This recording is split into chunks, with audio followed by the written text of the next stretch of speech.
This is VSiN, the sports betting network. This is the VSiN Morning Line on VSiN, the sports betting network.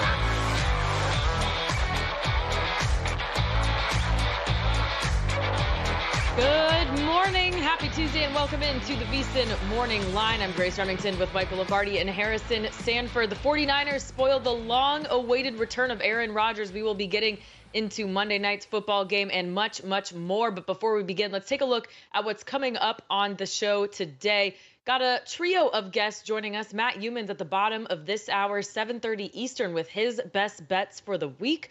Then Simon Hunter joining us at 8:30 Eastern with an NFL Week 1 recap and his early thoughts on the Week 2 slate. And then later on in the final hour of the show, 9:30 Eastern, Jonathan Von Tobel with his college football and NFL betting updates. Coming up in this hour, we are going to recap last night's game, take a look at the top games in Week 2, and get a little early preview on some of these college football Week 3 and the Heisman market update. So let's get into the Jets 49ers, guys. 49ers really just dominate this one from start to finish. The sharp side of the betting market was on the Jets and the under, but sometimes you can be right and still lose. But Michael, going to you first, what was your biggest takeaway in this game? My biggest takeaway was when Bill Adee sent out the morning email yesterday, and he had everybody that has appeared on VSiN shows taking the Jets, and I immediately said to myself, because the Jets in the Russo contest I took, I said, this is going to be bad. You know, this when everybody agrees on something, it never goes right. And I thought the Niners looked as good as you've ever seen them. I thought Kyle Shanahan's ability to scheme the run game. I think if you listen to Coach Belichick on the Manningcast, he talked about attacking the edges of this defense, and they did that really well. I thought Mason ran extremely hard. I didn't think Purdy played his best game. They really didn't need much from the passing game because they controlled it. They ran 70 plays, controlled the clock, and anytime they needed to make a play defensively, they were able to do it. So for as much hype as the Jets got, for as much excitement as the Jets had all off season and how the line moved from 5.5 to the wrong direction with McCaffrey not playing, I mean, clearly the better team on that day, on that field, was the San Francisco 49ers, and they look like they're back in the same rhythm that they were last year.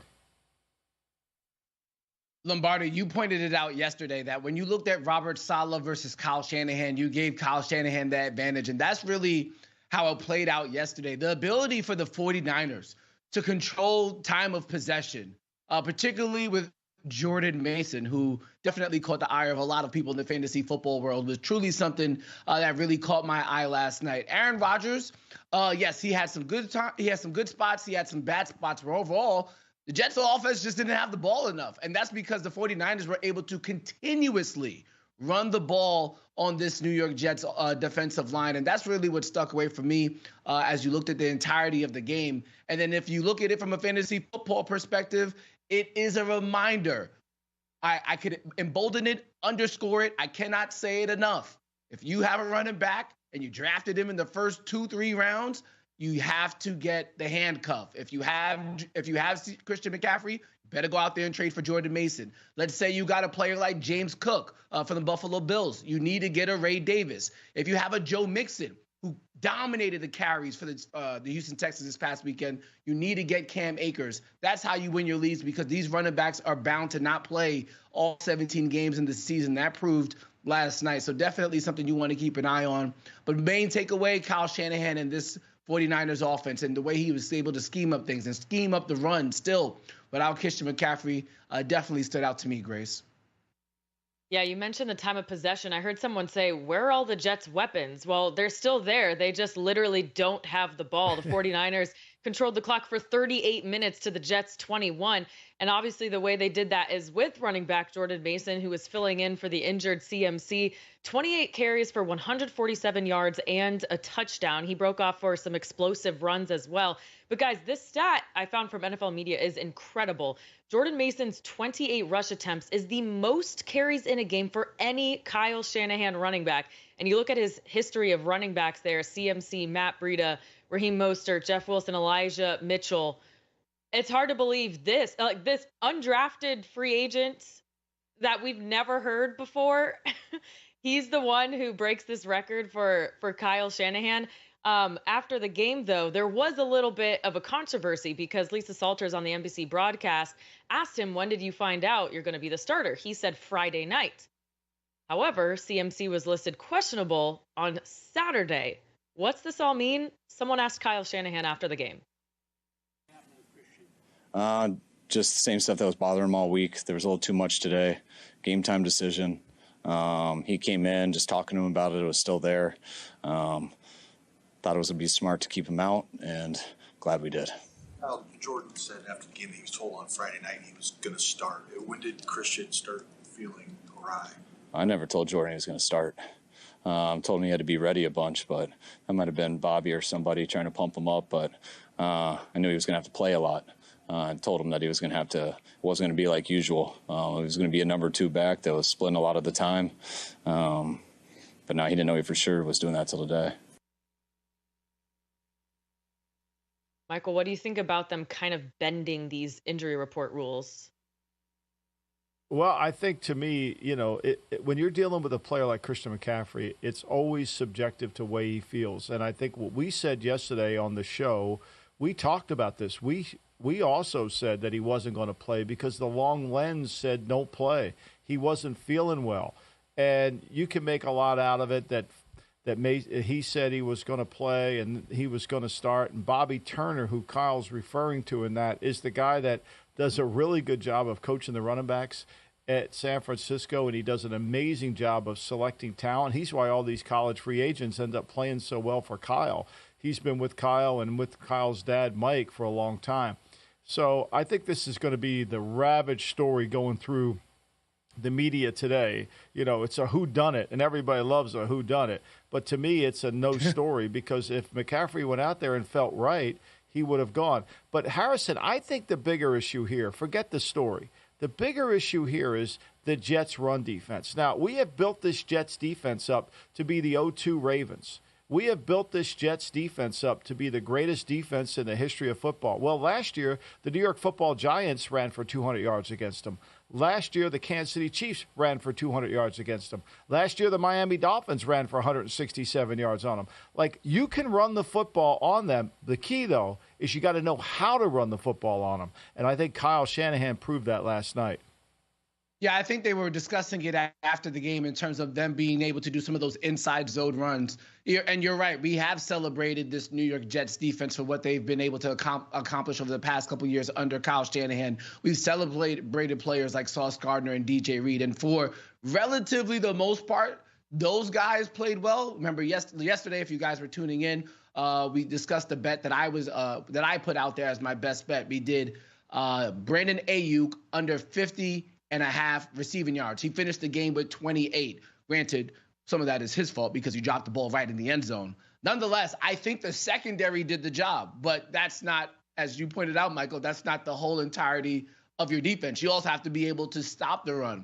Maybe in certain game scripts, you might be looking at this Jets defense differently, but when you have a team like the 49ers who can initiate the run, it was really exposed last night. Now, granted, not every team is the San Francisco 49ers. So maybe not every team is going to be able to establish the run like the 49ers were last night. And then there's also the big elephant in the room, Hassan Reddick, who continues to forfeit money, who could potentially help that run defense as well, even though he's obviously seen as a pass rusher for the most part, or at least in a lot of people's eyes. But nonetheless, you're totally right. That run defense was no good. And it was surprising to see them getting chopped up like that and not being able to give Aaron Rodgers back the ball. The secondary, relatively solid. As you mentioned before, Brandon Ayuk was pretty much non-existent, and it really became a Jordan Mason game. And then Deebo Samuel definitely contributed as well into the attack for the 49ers. But that Jets defense, and if they're in a bad game script, it could be curtains for them going forward in the season in these type of games, Grace. Yeah, the 49ers just played bully ball all night. I saw this stat on Twitter. I think it was from Mike Golick, but he said the Niners ran the ball to the inside the 5th least amount of times in the NFL last year. Last night, it was all about those inside runs, as you said. And the Jets didn't have a pass rush either. Brock Purdy had all day to throw. Trent Williams didn't allow a single quarterback pressure. That was without attending training camp. So I don't know what that means for all the people who, training camp's overrated, underrated, whatever. Grace, did you? Yeah. He looked exhausted when he went in to get his IV. But, it's interesting. If you listen to the Manningcast, Belichick was talking about C-gap runs. And then when you came back to the ABC broadcast, Aikman was talking about inside runs. These runs were outside. You can call them inside runs. They're what we call C-gaps run. They attack the edges, and Harrison made a great point. They need to get stouter out there on the run. If Riddick could be that guy, certainly he could help play more physical, but that's where people are attacking them, on the edges of their defense, inside that places. And look, that's how you have to do it. This Jet defense, if you don't take some of the juice out of their ends, they're going to rush the passer, Grace, and it's going to be a real issue. So it was interesting how you watch two broadcasts, and one, they're running inside runs, and then you listen to the coach, he's saying they're running outside runs. I'm going to go with the coach on where the runs were going. That's valid. And now we know why you watch all the broadcasts on mute. Yeah. Well, I do. I listen to Belichick. I had Millie in the thing. I had Millie watching the game. Her son coaches for the 49ers. You think I'm not going to have the volume on in case he gets his picture up in the press box? Are you kidding me? Oh, my gosh. Then she's screaming when that happens. You got no idea. Oh, that's all. Well, I guess congrats to your son. Nice opening week for him. Yeah. All right, we're heading to a break now, but coming up on the other side, we're getting into some more NFL news, specifically injury news. And later on in the show, we will hear from Matt Youmans and take a look at the college football slate. You're watching the VSiN Morning Line.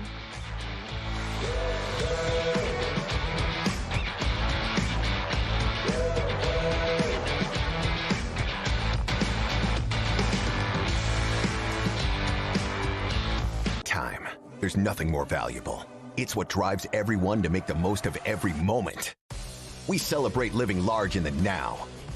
In a city where time disappears, we create experiences that electrify the soul and memories that will last forever. We go big, we go all night, and here, everyone is invited. So get loose and get loud. This is Circa. You'll have the time of your life.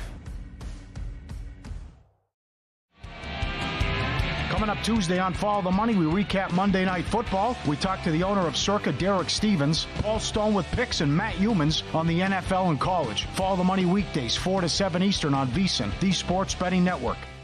Want to see who at VSiN is on a hot streak? Go to VSiN.com/picks to see all the selections and weekly leaderboard of VSiN hosts, writers, and guests. Become a VSiN Pro subscriber and get every pick sent to your inbox daily. Just head to VSiN.com/pro.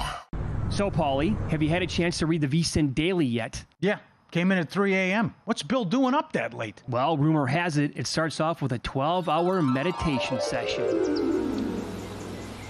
Then he just pours himself over film and live TV, really focusing and taking it all in. Bill's in with the biggest insiders, talking trade secrets, strategies, the whole nine, absorbing the info. And then and only then can the writing process begin.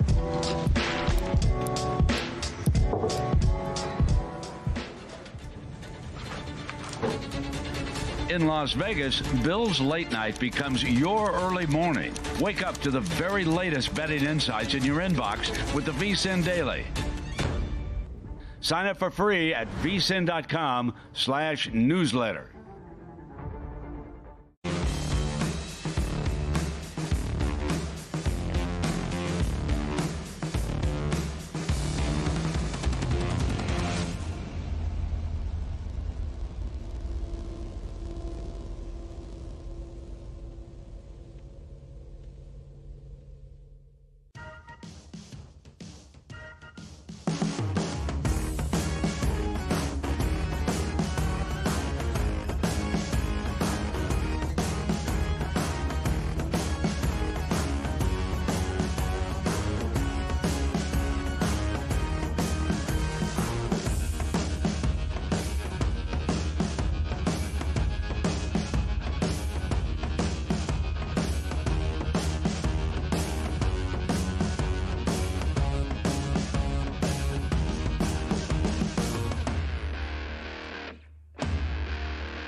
You're watching the VSiN Morning Line right here on VSiN, the Sports Betting Network.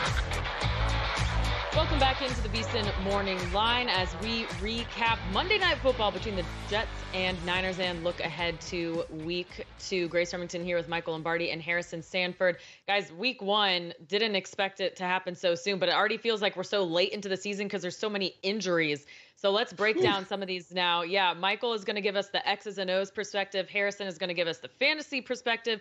So let's start on the West Coast with Rams wide receiver Puka Nacua. He's headed to the IR with a sprained PCL and will miss at least 4 games. But that's not the only bad news for the Rams.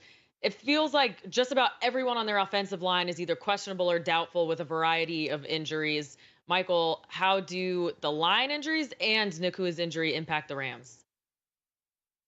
I think it impacts it huge. We see it in the line. I mean, they're a 1-point favorite against the Cardinals, who couldn't stop anybody with their defense. I mean, Haverstein, Dotson, Avila, and Noteboom all injured in their offensive line. And we saw them trying to block last week, and they couldn't get it done. I mean, it was impossible for them to throw the ball. Matthew Stafford deserves a Purple Heart.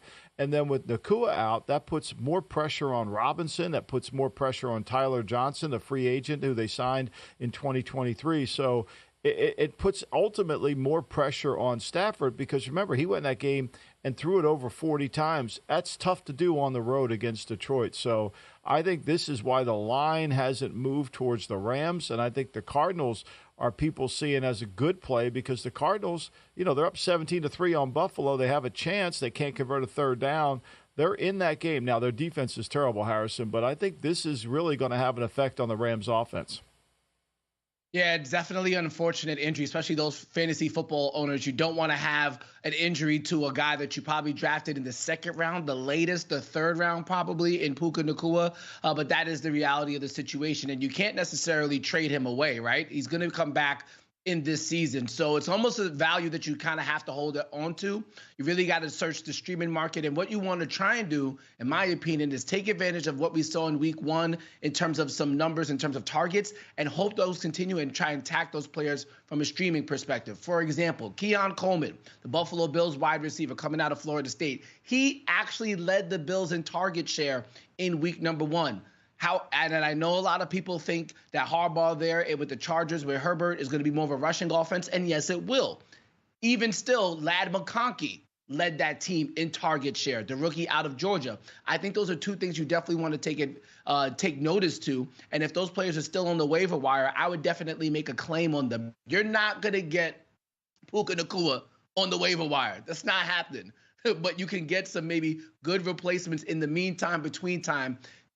I would keep searching for players who led their target share, relatively unknown to the fantasy football market, and try and take advantage there. Again, Keon Coleman led his team in targets in Week 1. Ladd McConkey led his team in targets as well. 2 rookie wide receivers. Will it continue? I can't call that. But in fantasy football, sometimes you got to get ahead of a trend before it's too late, Grace. Yeah, Rams actually opened as a 2-point favorite on the look-ahead line. This line started to flip yesterday afternoon when the Nacua news started coming out, and then overnight it moved to -1.5 in favor of the Cardinals. So big impact on the spread there. The Packers, we already knew this. Jordan Love dealing with that knee injury. However, they announced they will not be putting him on the IR, and they did confirm they'll be starting Malik Willis against the Colts. Michael, how big is the drop-off between these two quarterbacks? I mean, I think this is substantial. I really do. I don't understand how the Colts are just a 3-point favorite. I thought this line would be more significant because Malik Willis can't even complete a Hail Mary pass. I mean, he hasn't even been with Green Bay. I mean, I know their plan is to run boots and nakeds and try to run the football, use Josh Jacobs to kind of control it. But Indy was very good in terms of explosive plays last week. Indy's problem is they couldn't stop the run. I think this is huge. I was surprised this line opened at just 3. Now, Green Bay was going to be a favorite with in this game. It was 4.5, 5 on the look ahead. So it's moved a lot of points. It's moved 8 points essentially. I'm still not sure, Harrison, that's enough because I don't think Willis can complete a pass. I think it's going to be really challenging. Yeah, and I don't have too much takes from a fantasy football perspective on this one. Obviously, Malik Willis changes the entirety of how that Green Bay offense is going to run, but I would give some looks, especially in the prop market. When those prop numbers come out on Wednesday, that anytime touchdown number for somebody like Jonathan Taylor, somebody like Anthony Richardson is definitely something that you want to look into, because if we are going to favor the Colts because of this injury situation at the quarterback role, you might imagine that the game script, which is super important in fantasy football, in betting, looking at the game script, it really might be in favor here of the Indianapolis Colts. Nobody's saying that they're going to blow them out, but if we feel like they could be within the realm of margin of winning, they're not going to be in a comeback situation where Anthony Richardson is going to have to drop back 35 plus times, then you're going to really have to lean into, or you should lean into, in my opinion, Jonathan Taylor and Anthony Richardson in terms of them being able to run the ball. Shane Steichen being able to stay in his game script will really favor those two-star players, Grace. Okay, staying in that division, Caleb Williams really could not handle any more losses. He needs all the weapons he can get, but now his star rookie wide receiver, Rome Odunze, after getting an MRI, is week to week with an MCL sprain. In the win against the Titans, he had just one reception on 4 targets for 11 yards. Michael, what kind of impact would not having Odunze make? Well, I think it's significant. Remember, Keenan Allen limped off the field, too. We don't know where he is. Was anxious to see this injury report on Wednesday. Odunze's not going to play. I think the issue is Williams they're going to have to figure out how to become a more powerful offense in Chicago. You know, Taylor Scott and DeAndre Carter are the backup receivers. I think this takes them out of a 11 personnel team and puts them back into being 12. Remember, they have Gerard Everett, the backup tight end, to go along with Cole Kmet. So I think this is just a shift in personnel group. I don't think it's going to be someone replaces Odunze. I think they're going to be in more 12 than they would be in 11.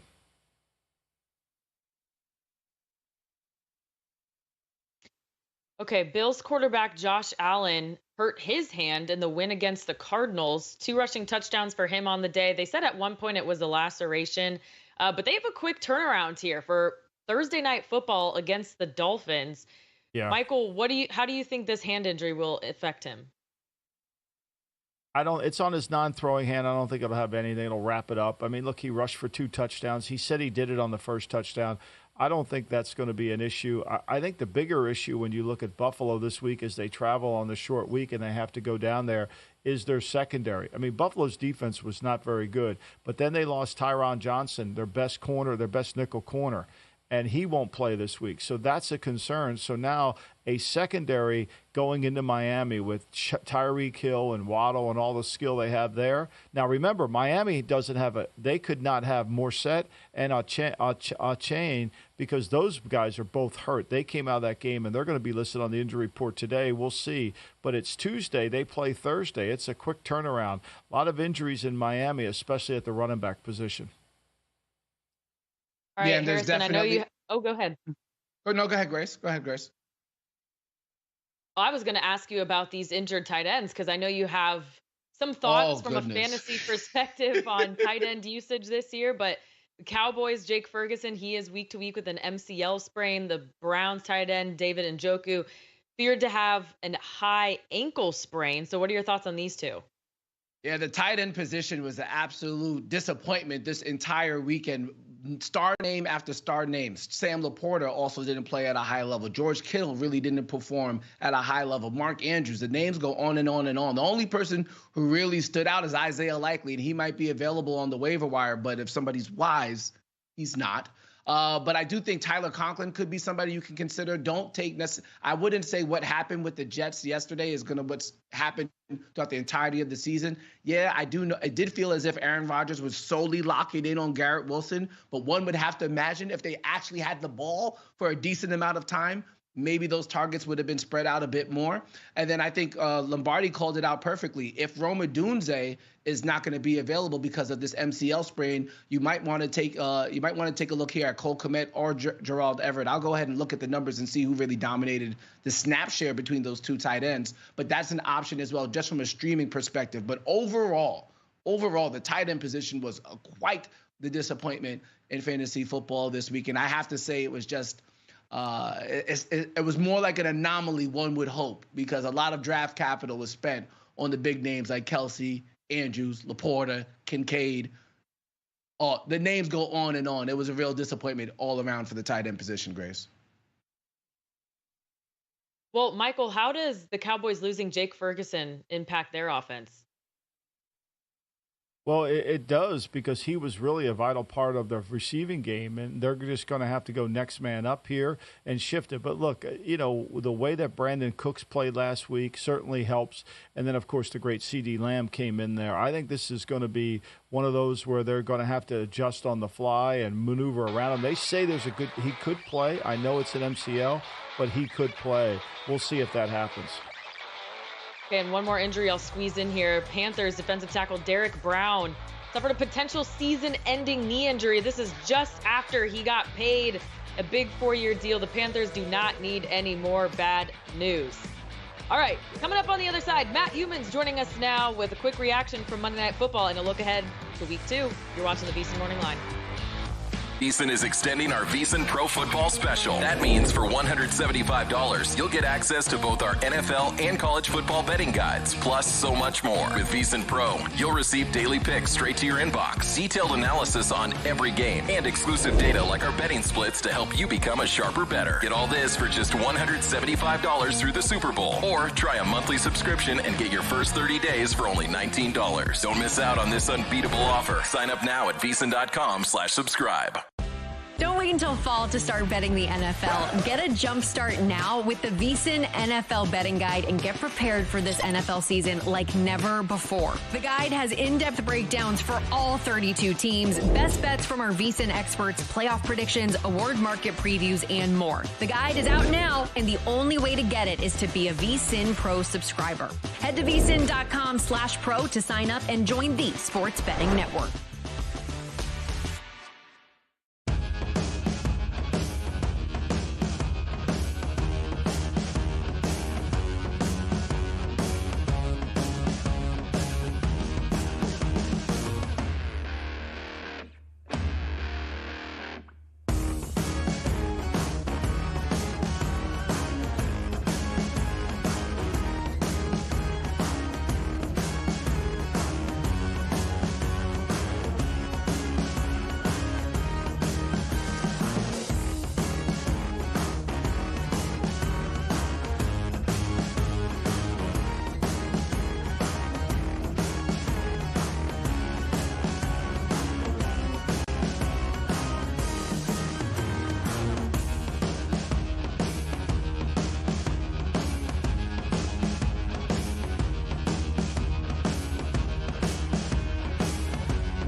You're watching the VSiN Morning Line right here on VSiN, the Sports Betting Network.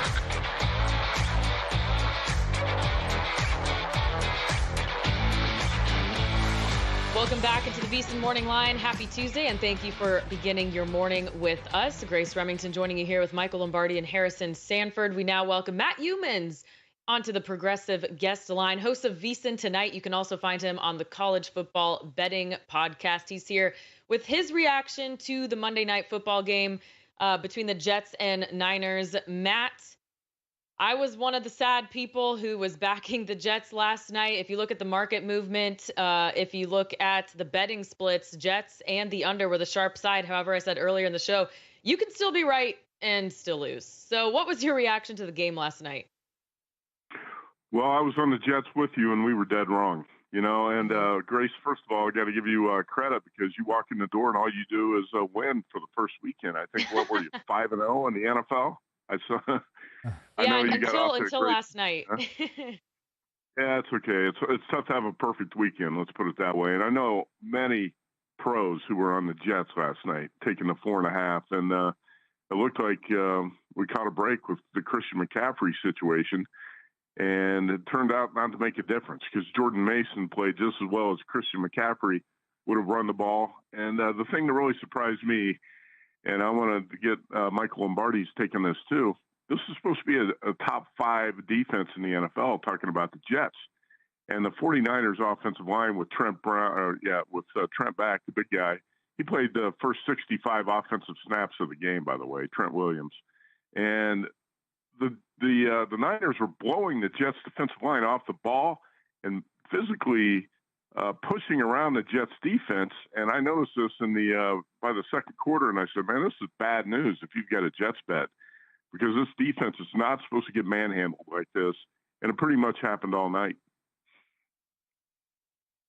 Yeah, Matt, it happened last year, too. I mean, the New York Football Giants, with -9 yards passing in a game, ran for over 200 yards against them. The Kansas City Chiefs ran for over 200 yards. Miami, New England, in a game they lost, ran for 167 yards. You can run on the Jet team. You just have to be disciplined to do it. And I think they started the game out so conservative on offense, trying to run the ball on the 49ers.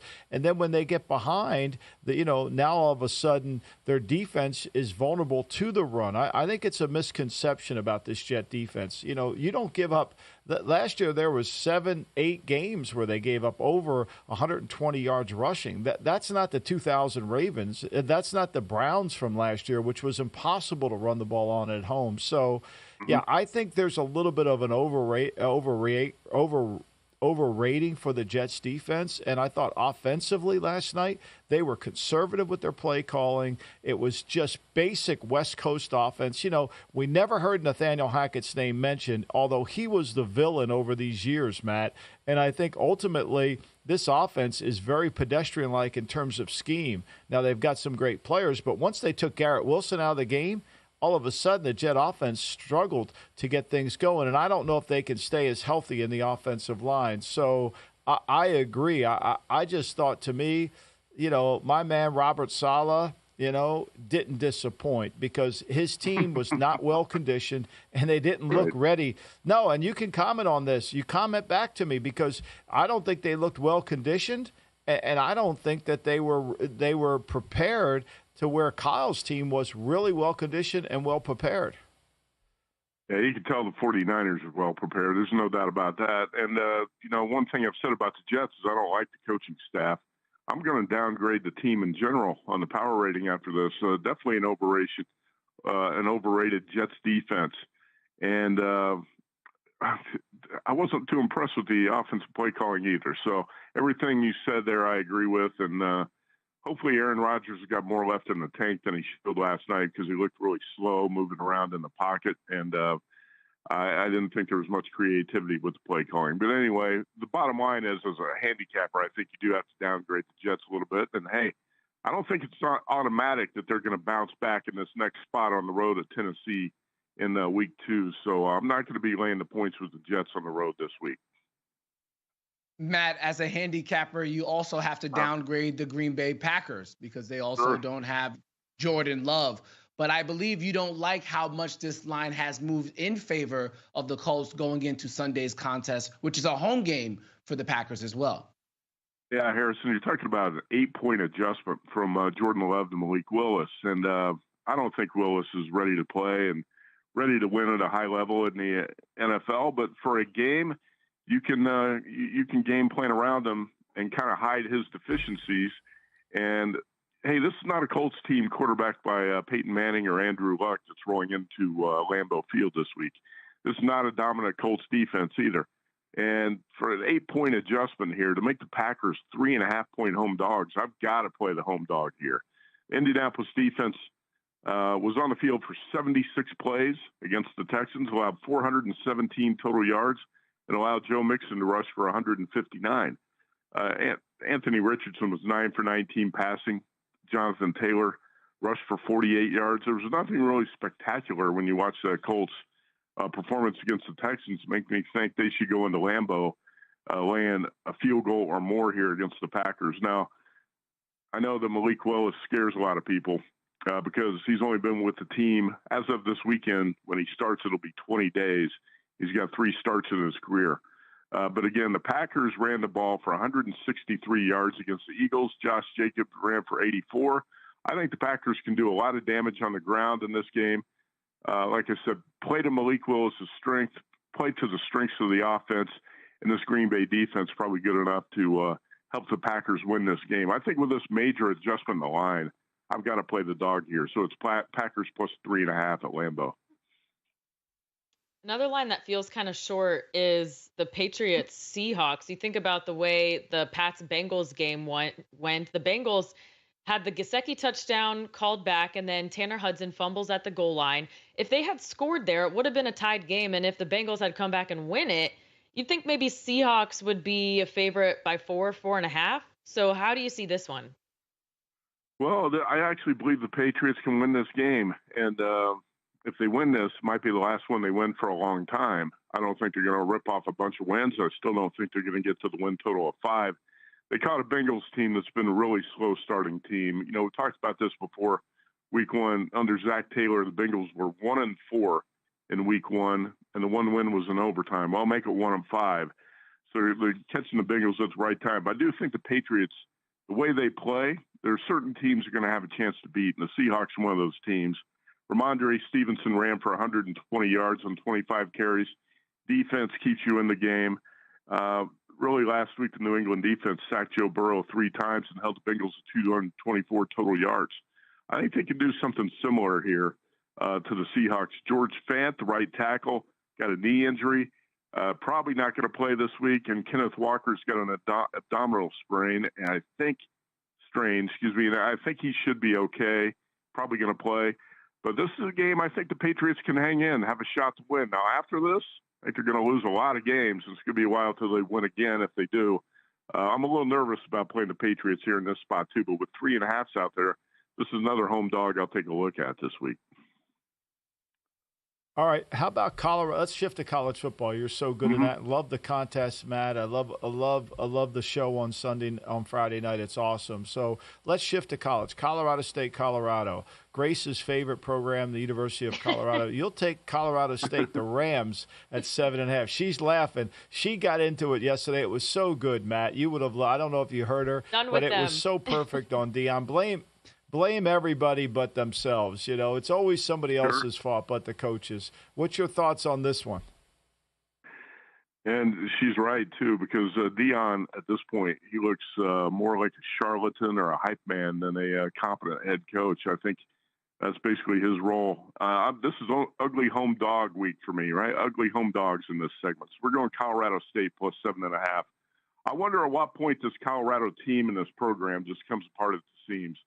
Because Dion's here to hype up his kids and Travis Hunter, and he's willing to throw the rest of the team under the bus when things don't go well. And I gotta think that locker room's going to get torn apart. And there can't be much chemistry within that team. Now, Colorado State led the Buffaloes 28-17 with 8 minutes left in this game last year. Should have won it, blew it, lost 43-35 in double overtime. But the Rams outgained The Buffaloes 499 to 218. Braden Nicolosi is back, the quarterback who threw for 367 yards. Torrey Horton, the star receiver, had 16 catches, 133 yards. Those guys are back. And I know the Colorado State lost to Texas 52-0.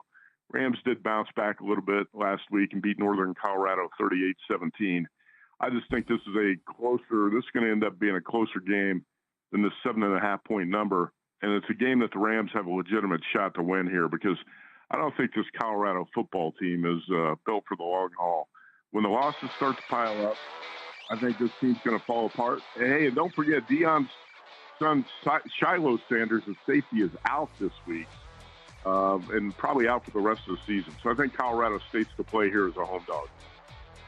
All right, Matt Youmans, host of VSiN Tonight and on the College Football Betting Podcast. Thank you for joining us. After this break, we're getting deeper into the college football slate. We were just scratching the surface there. You're watching the VSiN Morning Line. Stay with us. In the heart of downtown Las Vegas, a sports oasis awaits. Stadium Swim, the ultimate outdoor amphitheater, built for the ultimate sports fan, with a colossal screen that brings the game closer than ever. Reserve a daybed, private cabana, or lounge in the center of it all. 6 pools to dive into as the game heats up. And the best part, there's never an off-season. Open 365 days a year. Stadium Swim, it's always spectator season. Looking for the ultimate sports betting podcasts? VSiN has got you covered. With a wide range of podcasts covering every major sport, we're here to help you make smarter bets every season. The Baseball Betting Show with Greg Peterson gives you daily insights into finding value on each day's MLB card. And check out Long Shots, where we deep dive into the world of golf betting, providing you with expert insights to help you bet every tournament. Find all of these podcasts and more at VSiN.com/podcasts or your favorite podcast platform.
You're watching the VSiN Morning Line right here on VSiN, the Sports Betting Network.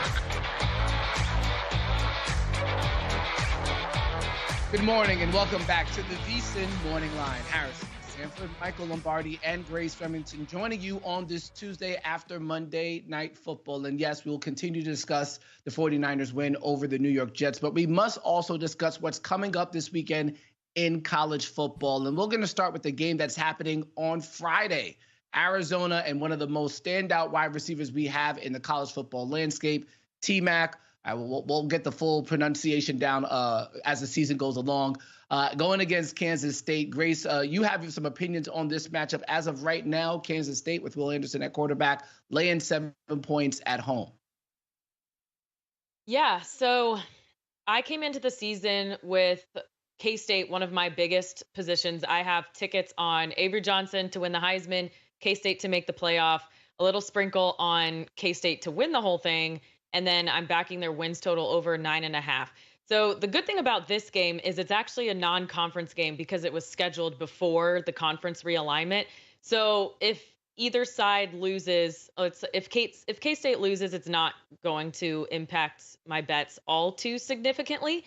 But both of these teams coming in here with some concerns. Arizona was trailing Northern Arizona at halftime. Anytime you're a Power 4 team losing to a directional school, that is not a good thing. K-State was trailing Tulane at the half. That one went down to the final minutes of the game. I do think the market was maybe a little bit too low on Tulane, but Arizona last year, one of the best teams against the spread. They went 10-2, including going 6-0 as an underdog. To me, that was more of a perception of the team. They were a little bit underrated. They're on the West Coast, so no one's watching them. However, they are not underrated this year. Everyone knows who Noah Fifita is. Everyone knows who T-Mac is. The problem in the last game was T-Mac was held to just 11 yards on 2 catches. And Arizona's success rate on passing downs dropped to 24%. So big question for them is what went wrong against what went wrong to Northern Arizona in the passing game. Also, can their defense stop this 3-headed rushing attack that is the K-State offense? Dylan Edwards, DJ Giddens, and Avery Johnson. We know Avery Johnson is a huge weapon with his legs. He's the fastest player on the team. DJ Giddens is averaging 7.4 yards a carry. Dylan Edwards, Avery Johnson's childhood friend, averaging 10.8 yards a carry. They've only given him 9 carries, though, so they need to feed him the ball a bit more. Looking at these defenses, though, Arizona's defense finishing drives is a stat I like to look at when handicapping college football. It basically means how many points does your team score or give up once they're inside the 40-yard line. Arizona's defense giving up 5.3 points per opportunity inside the 40. That is not good.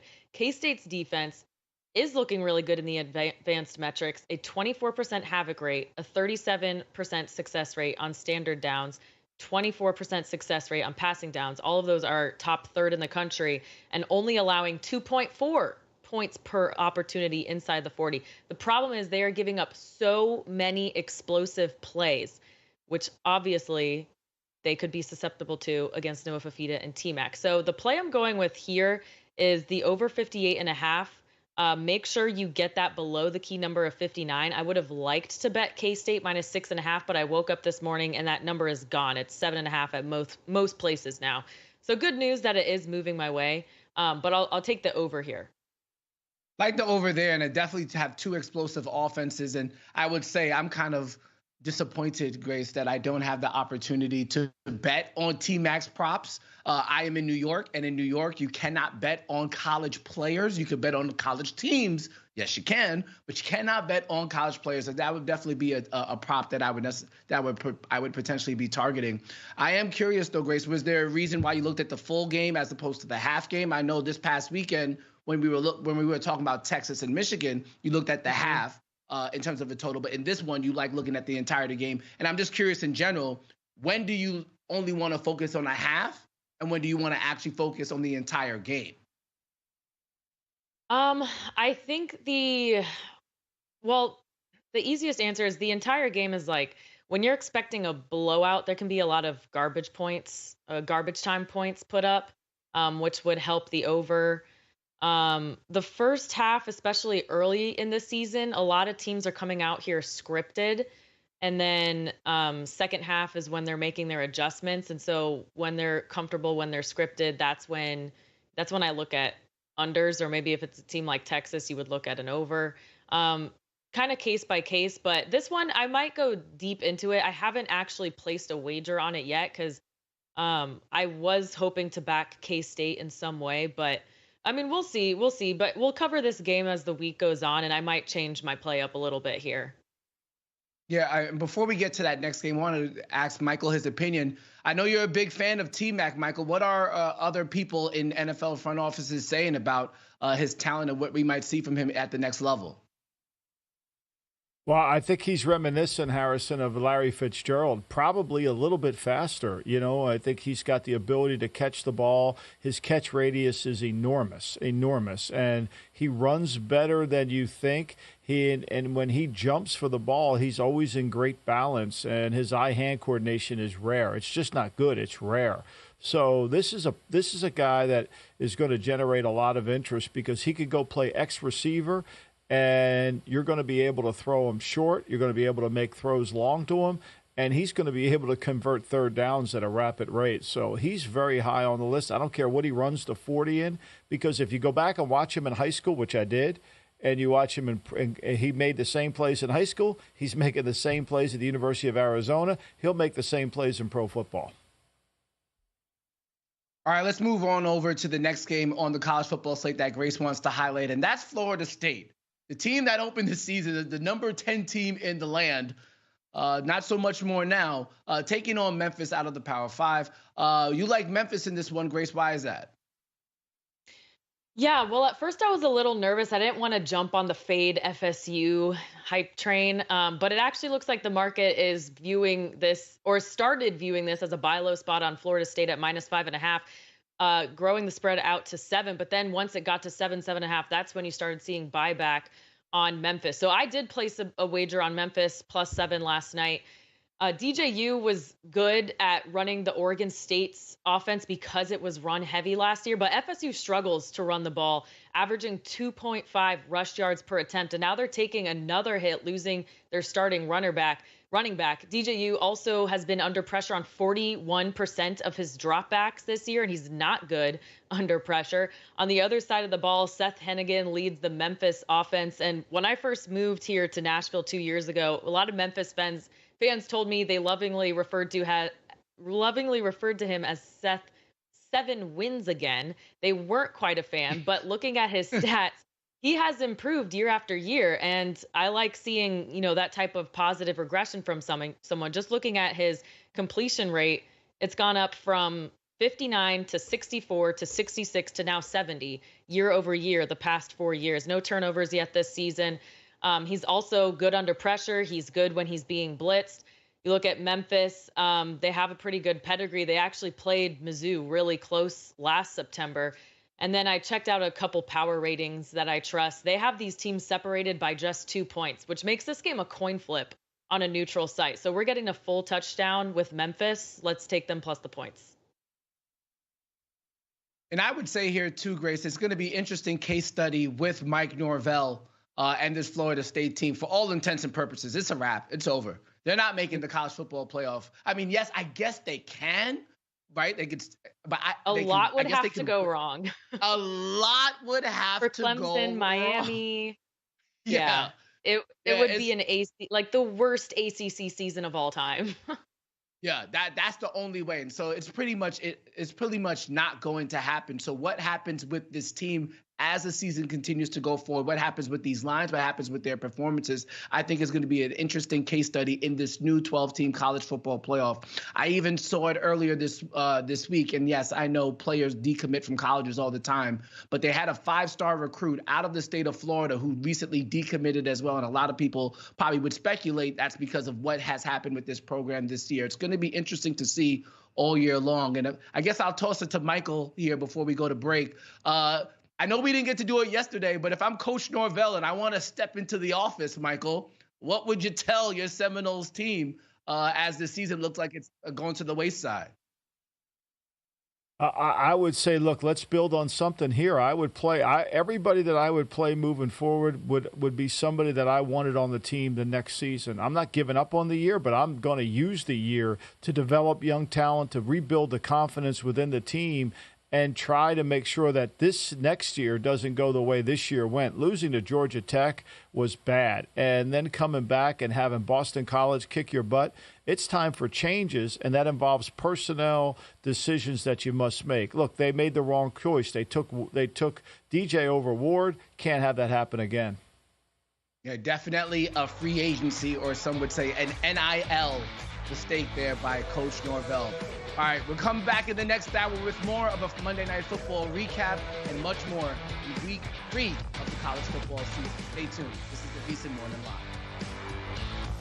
A new football season means a new lineup on VSiN. Start your day with sharp betting analysis.